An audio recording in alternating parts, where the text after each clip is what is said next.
আজ আমরা দেখব কিভাবে একটা সাধারণ পার্কের নাম বদল গভীর ঐতিহাসিক বিতর্কের জন্ম দিয়েছে। এখানে কলকাতার একটা পার্কের নাম সিরাজ উদ্যান থেকে বদলে শিবাজি উদ্যান রাখার দিকে আমাদের দৃষ্টি আকর্ষণ করা হয়েছে। এলাহাবাদ বা ফৈজাবাদের মতো মুসলিম নামগুলো পরিকল্পিতভাবে মুছে ফেলার বৃহত্তর রাজনৈতিক কৌশলেরই অংশ এটি। কিন্তু আসল প্রশ্ন হল, বাংলার বুকে একজন মারাঠা শাসককে উদযাপনের মধ্যে কি কোনো ঐতিহাসিক বিড়ম্বনা লুকিয়ে আছে? ইতিহাসের পাতা ঘাঁটলে দেখা যায় ১৭৪১ থেকে ১৭৫১ সালের মধ্যে মারাঠা বাহিনী বাংলায় লাগাতার আক্রমণ চালিয়েছিল।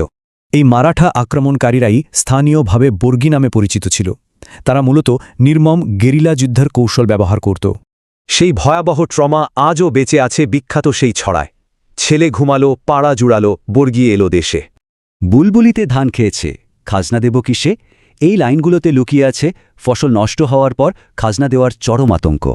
ইতিহাসবিদ যদুনাথ সরকারও তার বইয়ে এই ভয়াবহ বর্গী হামলার রোমহর্ষক সব প্রত্যক্ষদর্শী বিবরণ নথিভুক্ত করে গেছেন।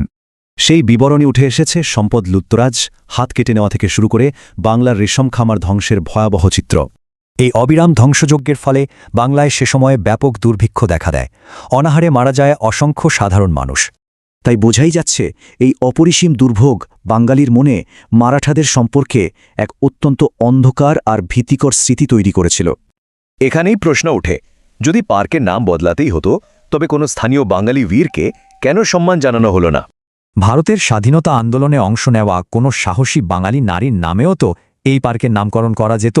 কিন্তু সমালোচকরা মনে করেন বর্তমান রাজনৈতিক আদর্শের বিষাক্ত পুরুষতন্ত্র ইচ্ছে করেই এই নারীবীরদের অবজ্ঞা করে থাকে। এমনকি দাবি করা হচ্ছে, বাংলায় মারাঠা নৃশংসতার এই বেদনাদায়ক ইতিহাস আধুনিক পাঠ্যপুস্তকগুলো থেকেও সুপরিকল্পিতভাবে মুছে ফেলা হয়েছে। শেষ করার আগে একটাই ভাবনার জায়গা, একটা পার্কের নাম বদল কি ইতিহাসকে নতুন করে লেখে নাকি পুরনো ক্ষতকে উস্কে দেয়?